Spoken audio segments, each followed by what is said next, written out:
I had read about this guest house in Varanasi where people check in to die. It's called Kashi Labh Mukti Bhavan. Hi everybody, my name is Deepak Ramola and I love people and have been asking them for a long time what is their life lesson. This series is all about passing on those learnings and sharing that wisdom with you.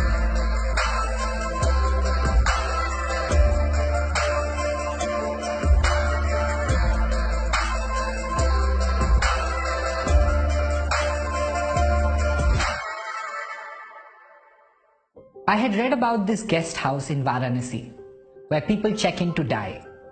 It's called Kashi Labh Mukti Bhavan. Rooted in the belief system of many Hindus is that if you take your last breath in Kashi, you attain what is popularly known as fruit of Kashi or Kashi Labh, which is moksha or salvation. Now the interesting fact is that you're only allowed 2 weeks to stay in and die. So you have to be really sure. If you're still hanging around after 2 weeks, you got to check out. So I was really curious and fascinated to understand what would those people have learned who have not only accepted death as a reality, but are rather anticipating it with a timer on. So I went to Varanasi, spent a week in the guest house and interviewed people who had checked in. Phenomenal, their life lessons were really thought-provoking. So in the same environment, I met Mr. Bhairavnath Shukla, who has been the manager of Mukti Bhavan for last 44 years. He has seen more than 12,000 deaths. So I asked him, what have you learned after seeing both life and death at such close quarters? He shared with me 12 life lessons, of which I wrote a blog post and it's read and shared by millions of people across the world and became highly popular.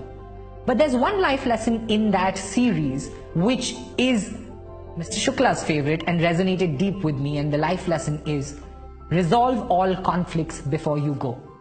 He told me a backstory to it. There was a Sanskrit scholar of the times by the name of Ram Sagar Mishra. Mishra was one of the eldest of the 6 brothers and was closest to the youngest. One argument years ago led to this bitter communication between the brothers and led to a wall eventually partitioning the house.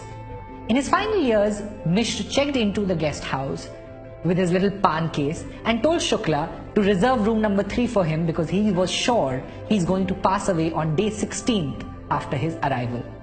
On day 14th, he said, I want my estranged brother of 40 years to come and see me. This bitterness heavies my heart. I want to resolve every conflict before I go. A letter was sent out. On 16th day, the brother arrived and Mishra held his hand and asked him to bring down the wall dividing the house. He asked for his brother's forgiveness. Both brothers wept, and mid-sentence, Mishra stopped speaking.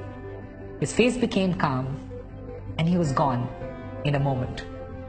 And I know that anecdote sounds straight out of a folk fiction novel, but Mr. Shukla told me that he has seen the same story replay over and over again with many different people who have come there.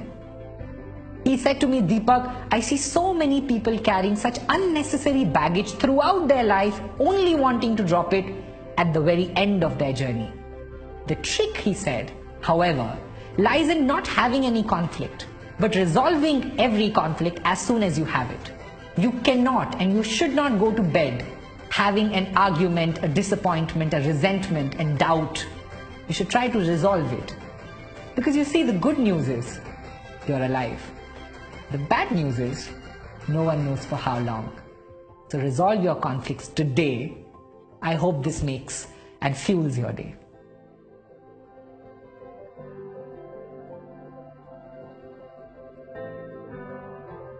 Hi there.